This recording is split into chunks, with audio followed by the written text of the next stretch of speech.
Welcome to the Disruptance Podcast. The Disruptance Podcast is the show that disrupts the way entrepreneurs think to make them more profitable and impactful. Rethink tired and outdated business norms to welcome innovation and unlock your unlimited possibilities. Here are your hosts, Eric Forney and Greg Fowler. Eric, man, we're jumping right into this one, and the topic ends up being a maybe a controversial one, maybe not so much, but we're talking about leverage. Controversy. Let's do this. Let's do some controversy, Greg. Okay. I like some good fan hate mail. So we don't get enough yet. Where's everybody? Come on. We'll try. We'll try to offend people more today. Okay. That's it. Well, in bringing up the offense of individuals, I'll bring up Webster's dictionary. That'll do it right there. Okay, so there you go. So when we talk about it, Eric, you and I have had this conversation. I want to share it just kind of with everybody and kind of diving deep into leverage or kind of the miscommunication and understanding with leverage into entrepreneurialism and for real estate professionals and really how to execute at a high level. So bringing up Webster's dictionary here, let's go ahead and go through what is listed here. I have it pulled up. Let me pull this over here. So the action of a lever or the mechanical advantage gained by it.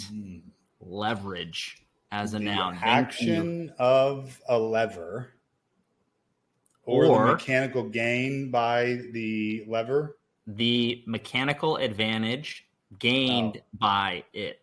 So what it's interesting about that too, and I guess here's another fun fact about Webster's dictionary, established in 1828, mind you. The fun fact is Noah Webster, creating America's first dictionary, was born in West Hartford, Connecticut. So I know, I heard about that because our good buddy Matt Miali was doing a tour of the Webster residence or the Webster Memorial something the other day.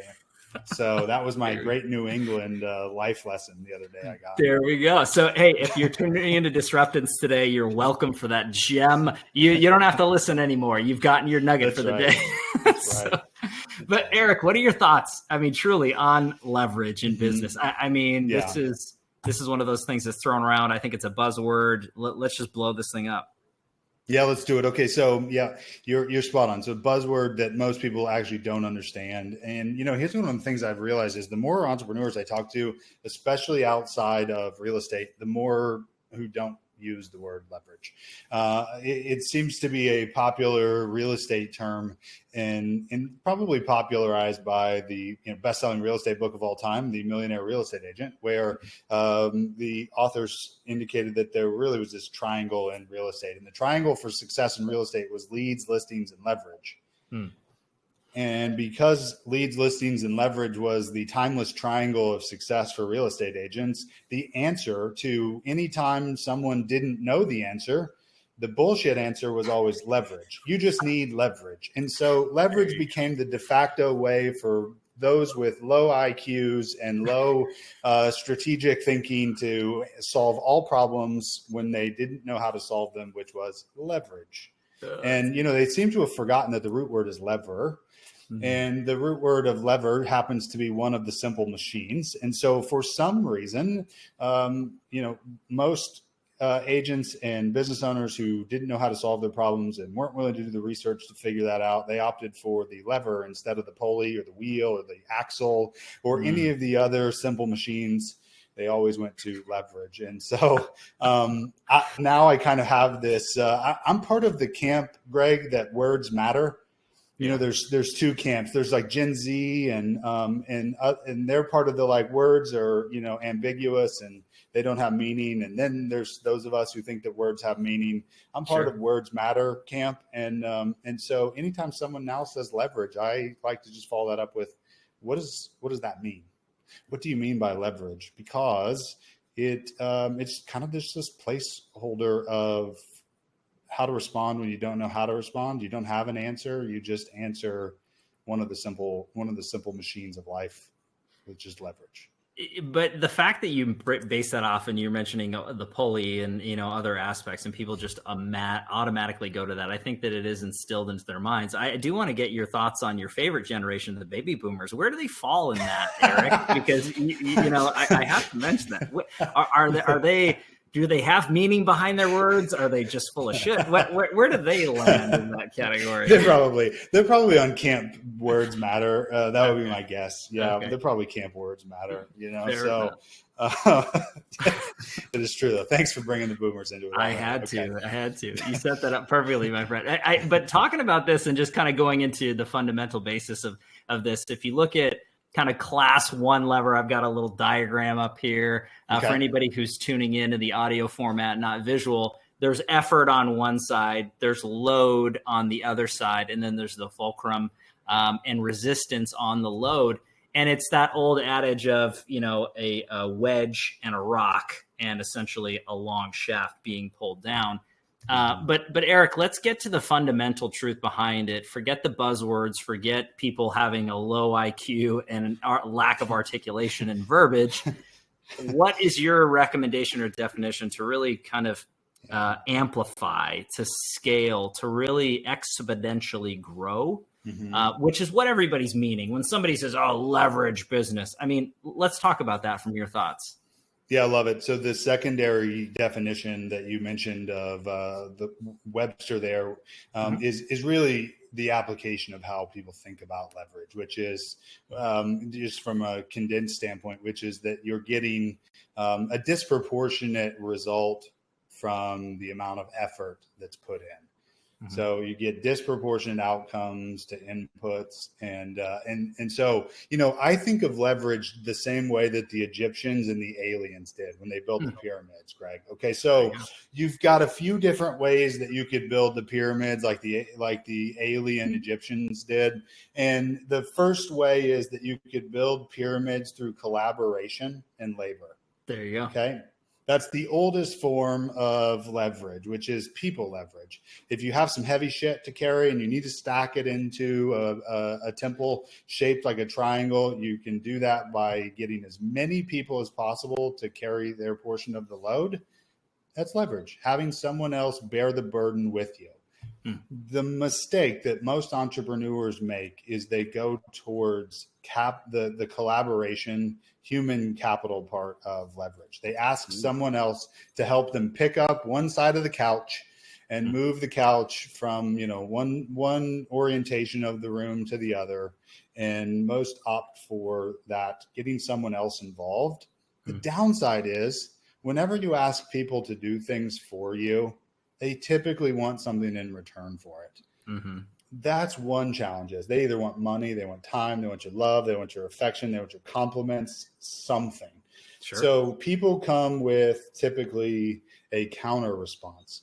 People also come with low precision and low consistency. I don't know if you're anything like me, Greg, but some days, I wake up later than I initially intend to, like on the weekends, or sometimes I set out a to-do list and a set of goals and tasks, and not every day do I get everything done that I say that I'm going to.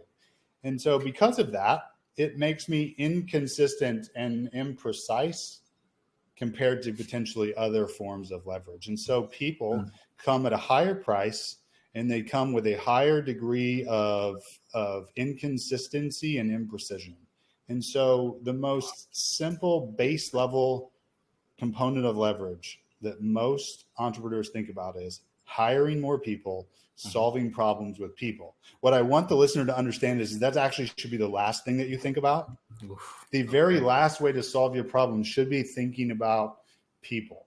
You want to solve problems differently by scaling the types of leverage that you deploy. And so the lowest form is collaboration, and that's people. And Eric, I want to dive into this aspect too, because there's obviously more if that's the lowest form as you're considering. I want to go back to your initial note. I don't know if they like to be called aliens. I think it's extraterrestrials. So I think if you're looking at it that way, okay, cool. But I know we're getting controversial, so this is a part we mentioned it right up front. And by the way, I never have days as you discuss. I get everything done every day. So for me, I don't fit in that category. I'm sure the audience. Well, you are an extraterrestrial. That's right. Thank you for saying it the right way, Eric. Gosh, you're just doing it all today, my friend. So where do we go? So if that's the lowest kind of place to go for the listeners out there for disruptants, what do you say, Eric? What are the other categories? Yeah. And I guess I want to give my disclaimer here. Most of the time, Greg, I don't have actually my own thoughts. I'm really not that intelligent. I've aggregated ideas, knowledge, and concepts from, as many intelligent people as possible, and then just distill them into a way of making it make sense for my life and hopefully for others. And so the way I think about leverage is kind of a combination of a lot of really wise, intelligent, successful people. And probably my favorite on thinking about leverage is Naval Ravikant, who sooner or later I'm going to get you to read the book. But Naval has kind of his concept of leverage. And so the way I thought about it is the second C of leverage is capital. Okay. The second way that you can grow your business, scale your company, scale your life is by throwing money at the problem. Got it. So when you have problems, you can solve them by throwing some cash at something to make the problem either go away, or you can throw more cash at potentially an opportunity and attempt to multiply the amount of cash that you have by using cash to make more cash. We talked about that last week, right? Is you've got two ways to make money. You've got making money on human capital and then making capital on capital. And so leverage number 2 is making money on your money. And therefore, if you're really good at managing money, you can get a disproportionate return. And that could be a way that you have more success, is by being a great allocator of money and wealth. And that provides you with leverage. To me, I look at that adage of capital, and I think that's a big proponent. And you're absolutely right. People go straight to the human condition into leverage into that point, and they overlook this. I know Biggie Smalls didn't. More money, more problems. I think that's kind of into that category. But at the same time, I think when you do accumulate that, you can solve a lot of those problems. And that's great advice when it comes down to it. So what's the third category if you had to break that down, Eric? Well, it's unfortunate that Biggie has no more problems anhad true. So if Biggie neither does Tupac, depending on what camp you're in, but had Biggie lived long enough, he would have learned the third level of leverage, and that's code. Okay, and so if you think about now how music, we'll just take that analogy, how music is converted into monetization. It's through code, through Spotify, through Pandora, through Amazon Music, through YouTube Music, through all these myriads of digital distribution on demand. Biggie has to record one track. Now he only has to actually record one audio file. That audio file can be converted into, one AI artist if chosen. And so one track could be licensed and then distributed with code in order to scale the return and the success, the monetization to really into infinity. And so code becomes one of the maximum ways that you can think about solving problems and creating more outputs compared to inputs. We know that because, just Great Samaritan, Bill Gates, he built his fortune on code. The guy who built Roblox, it was that other nerd game with blocks. There's a coder who built basically like one of the largest video games as one individual, and it's just like a similar blocks game. And so when you think Satoshi Nakamoto, how could you not remember that right off the top of your head? No. Sorry. Satoshi Nakamoto is the Bitcoin founder.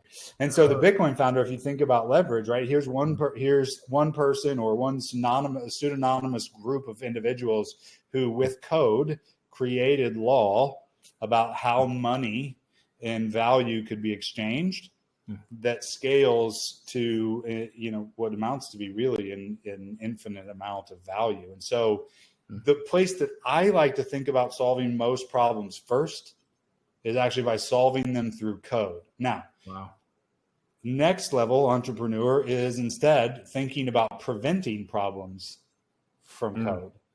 And so what you actually want to do instead as a business owner is you want to prevent problems rather than solve them. If you can prevent problems with code, you create consistency and precision so that you have a more effective and more efficient business. And so code should be the way that most people think about solving problems.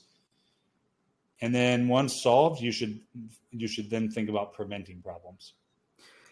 The way that you're mentioning this, though, Eric, is really living up to what Disruptance is all about, is really just shaping and making entrepreneurs and real estate professionals rethink the way that they're doing business and living lives, making decisions and thought process. I love how you break these down from code to capital to people.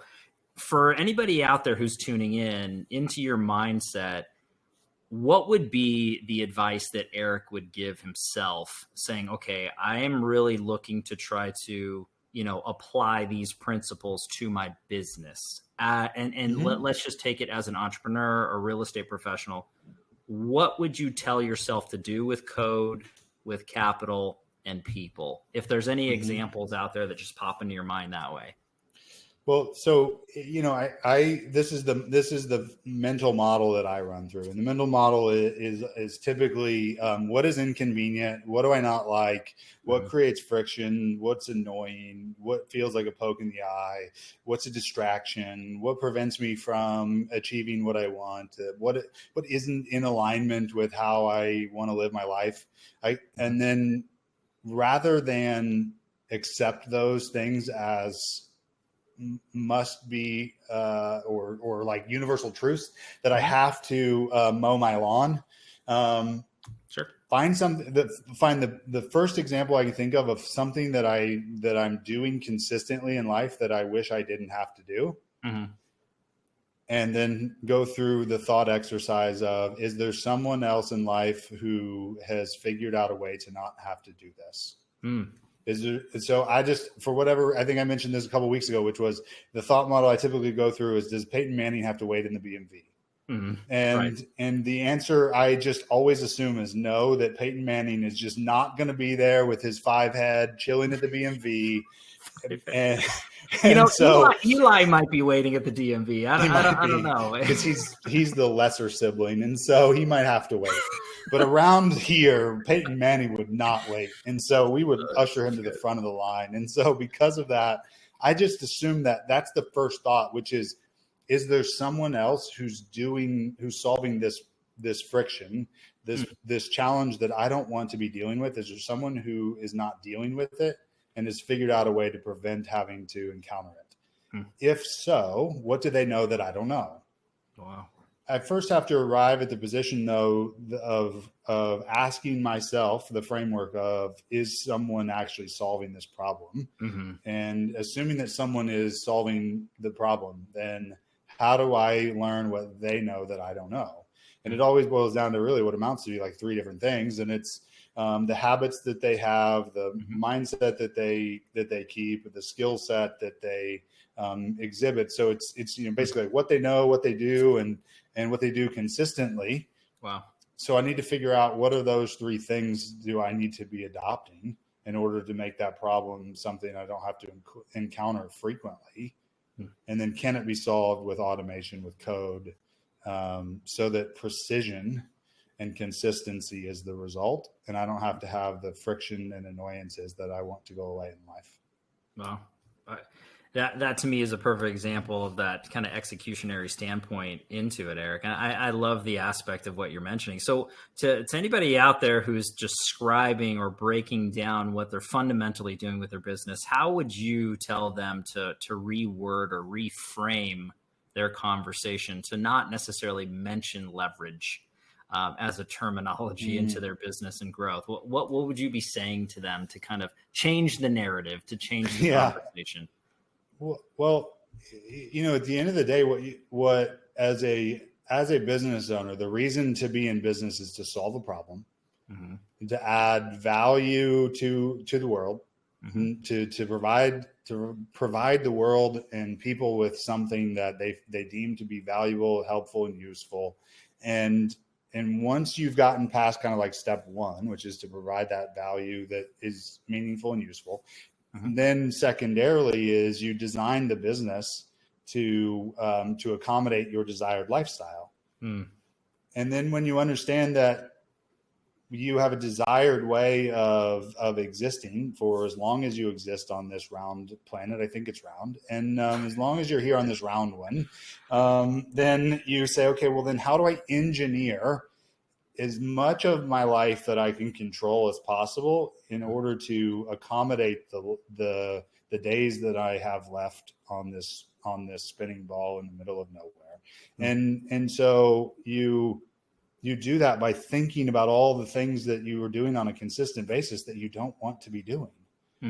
The awareness of having those and we used to build a list, and the list was about like business holes. I still have this list, and it's old, and they're hilarious to go look back at. And in fact, I keep a running log of what I call my got shit done list, and so we had a list of business holes, and basically the business holes were, what are the best practices that we're not practicing?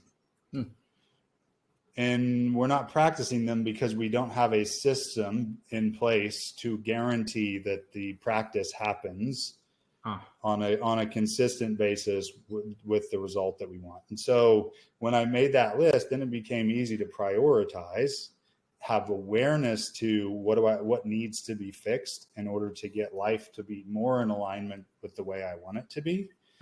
And knowing first that you want to start it with, okay, I want to solve the problem by thinking about solving it consistently. And the way to do it consistently is through software, through code, through the fourth one, which is content, Greg. So you should just love this one because it's content. Huge. And so content kind of really is a combination, a kissing cousin of code for the most part, because today most content needs code in order to be multiplied. But once upon a time, there was a fax machine and a transistor radio and, all of these other ways of getting multiplication of output. So if you think about it, you had Ron Burgundy, who could go on and give a speech one time heard around the world by utilizing media and the distribution of content. And so as an entrepreneur, if you have the ability to do something once and yet get value from it multiple times, that's the maximum amount of scalability. I'm able to get media to tell this story consistently every single time if I record it one time and distribute it with code.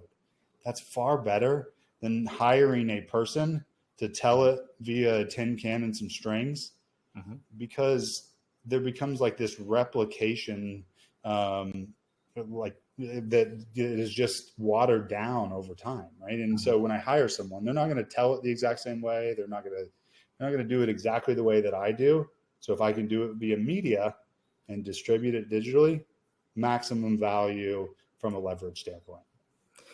I think that's huge, going hand in hand when you're talking about content and code structure. I think it has exponential growth patterns when you're breaking that down, Eric. And as you mentioned, you forgot carrier pigeon. I think that needs to be stated into that list. That should be the fifth C of leverage, carrier pigeon. You're right.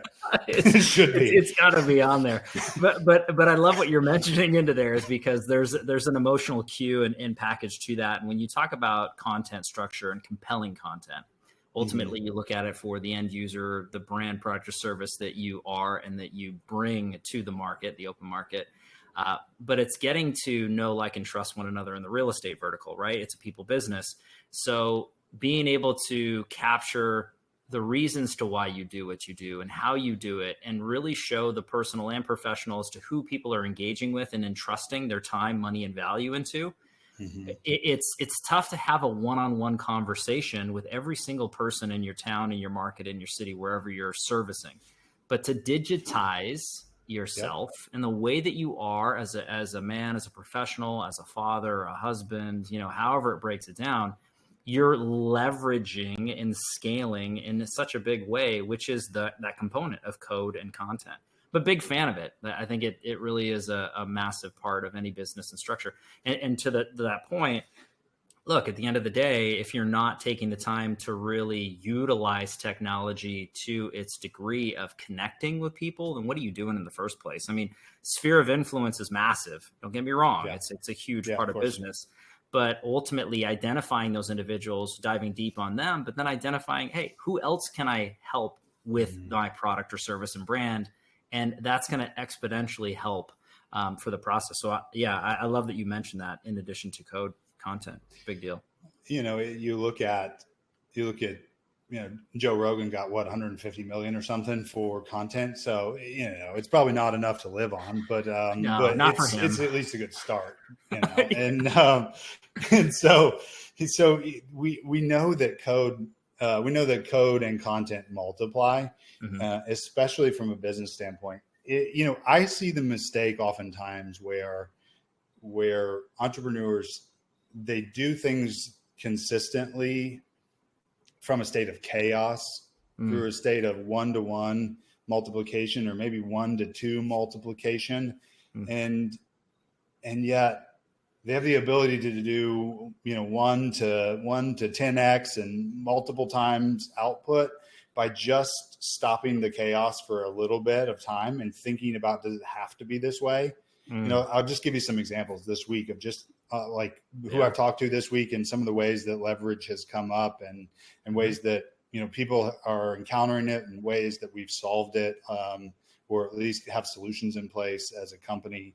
Some I connected with a great real estate team owner the other day, and they said, hey, I heard that you train your agents really well. How do can you walk me through how you do that? And I said, yeah, no problem. We can do that. Here's the awesome thing. We have 16 topics that we teach. Those are called our foundations. And then we have 25 other ancillary topics. And at the beginning of the year, we've got a spreadsheet, and the spreadsheet maps them to the calendar. And so at the beginning of the year, we say, how many times do we want to teach each fundamental topic? How many days do I want to teach each ancillary topic? Maybe it's 5 times for negotiation, 2 times for, I don't know, how to use Gmail, and whatever the drop down number is, and then hit enter. It populates the calendar with that training topic. Okay, it's done one time. Then it's up to me to then go to the content calendar and teach those topics. Right. So that there's repetition and consistency. I'm then no longer responsible to bear the burden of having to think through what I'm going to teach today. Wow. I don't have to wonder every year, have we taught on those items or not? And so we create a recurring calendar of the timeless trainings that everyone who works for us needs to be aware of in order to maximize their results. And then what we find is, funny enough, we were doing that this week. We mapped out our listing process from start to finish, from the time the contact hits the database to the time that a house goes live on the market for a seller. And what happened was, it's like, okay, at this stage of the process, the agent notifies the listing manager, and the agent plays the game of telephone to tell the listing manager that you have this now series of tasks to do. And what I realized was, hey, wait, this is still contingent upon and dependent upon one human to tell one human about the handoff of the next downstream activities that need to take place. I don't want to risk the company's viability to one human telling one human. Right. How do we make sure that the one human still tells the other human, but if for some reason they forget or something slips through the cracks, that gets automated, just as a series of redundancies and as a backup layer to make sure that the transfer happens. The most important information gets given to the next person who's responsible to carry on the remainder of the activities that downstream. And so went in that afternoon, created a new automation that said, when customer stage changes to this, notify so-and-so with a text message, a note, and a Slack message or whatever it is. Sure. Agent still responsible to do the handoff. If for some reason, though, the agent doesn't, then we've got a redundancy in place so that the client experience is not dropped and doesn't fall on its face. So what happens is that consistently, anytime we're not perfect, I try to make a note of it because I get pretty pissed at myself typically. And the reason I get pissed at myself is because I didn't build prevention systems to cause that to be the only outcome. Wow. And I'm responsible to ensure that we have the correct operating systems that guarantee the best result for the customer consistently every time. And when we don't, then I can only assume that I haven't built the system to guarantee the outcome. So it's go in and fix it so we get that outcome. Eric, the way that you broke that down in process is a perfect example of everything that you just schooled us on through the process of what we just discussed through people and capital and code and obviously content, but looking at it from a preventative or proactive standpoint to really just maximize the results. And this is just all the way through and through. As you were communicating your example through here, it was a visual cue for me. It's that kind of game that you would play where there's one person drawing a piece of paper on your, with a piece of paper on your back, and they're drawing an item. So you're blindly trying to repeat that without viewing it, just by feel. Yeah. And it's funny how what we feel is completely different based off of what is actually going on. Or it's the telephone game, right? Where somebody is speaking one thing and it goes around the circle and it gets completely distorted by the end of it.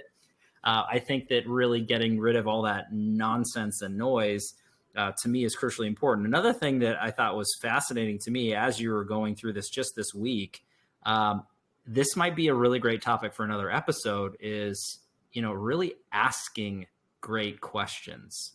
The art of asking great questions. I think there's not enough of that going on as entrepreneurs or real estate professionals, is really just understanding.